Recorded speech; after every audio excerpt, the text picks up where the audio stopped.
Hey y'all, good morning. So real quick, I just want to tell you a true story that happened to me last week. It was like I went to the gas station on Thursday, right?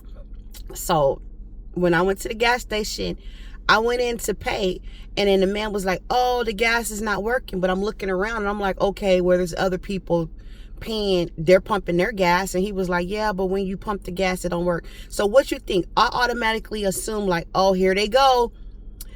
They're discriminating and lying to me. They're not letting me get gas and making my morning hectic just to mess up my day." So you automatic resort to the negativity, thinking that somebody's always out to get you, right?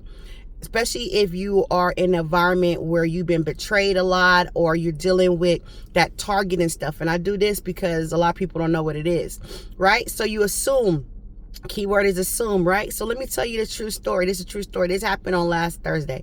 I get to work on Monday. So my whole weekend is messed up. Like, I can't believe those people did me at the gas station like that. Like, I'll be trying to push out good energy, Lord. Why I'm not getting good energy back? Whatever. I'm like, I thrive on positivity. I thrive on helping people. I thrive because, I don't know, I believe, like they say, karmatic theory. What you give is what you get, right? So I'm upset, like thinking about that, letting that mess up my weekend. Matter of fact, my birthday weekend. But anyways, right? Over that, thinking like, dang, these people are still out here to harass people for no reason. Okay, now let me get to the truth. So I roll over. So I guess it's so heavy on my mind. God is trying to tell me, like, girl, I was trying to protect you, but okay.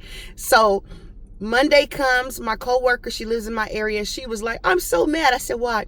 "I went to pump gas and the gas didn't work." And I was like, "Girl, what gas station was this at?" And she was like, "It's 7-Eleven. I said, "On such and such street?" She was like, I said, "Oh my God."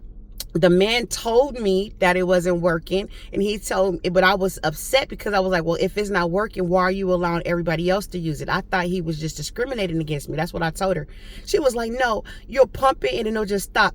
I said, "Oh, he said that." So sometimes we got to sit back and take it for face value. It is what it is. Everybody is not out to get you, even though it's hard to discern which is somebody trying to get me, or is this really true, or what. But I feel we in an era where times has been revealed. God already revealed to you enough. If you've been through this enough of the betrayal, the hurt, God knows how much you can handle. And then God will come around and say, "Okay, I put you through the storm. Now it's time for the sun to shine. And I'm going to make sure that you are protected." And when you believe, I say every day, I'm protected. And it's like God is telling me, you don't believe me? I keep proving to you that I'm protecting you. So it's like when you pray for it, when you put it in existence, when you have affirmation that you are protected, you are protected. So that's the moral of the story. I'm saying I'm protected, right?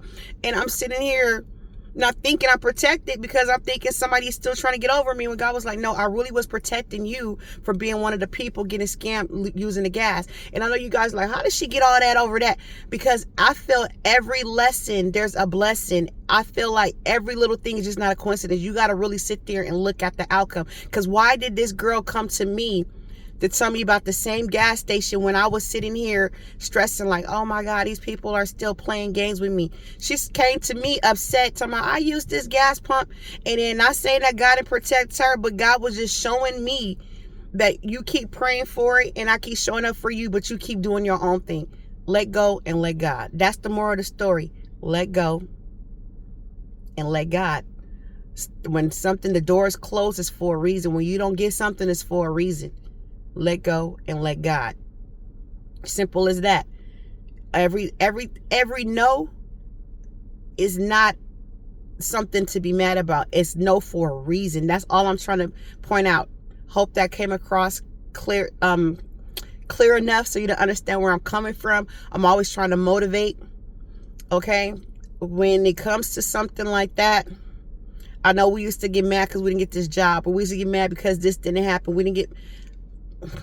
Man, I can't stress it enough. That was just a prime example for me to get back and say, when something isn't right, don't always assume no more. You already been through this storm and you praying for protection and you walking around here like you protected. Then live your life like you're protected. All right, talk to you guys soon. All right, bye.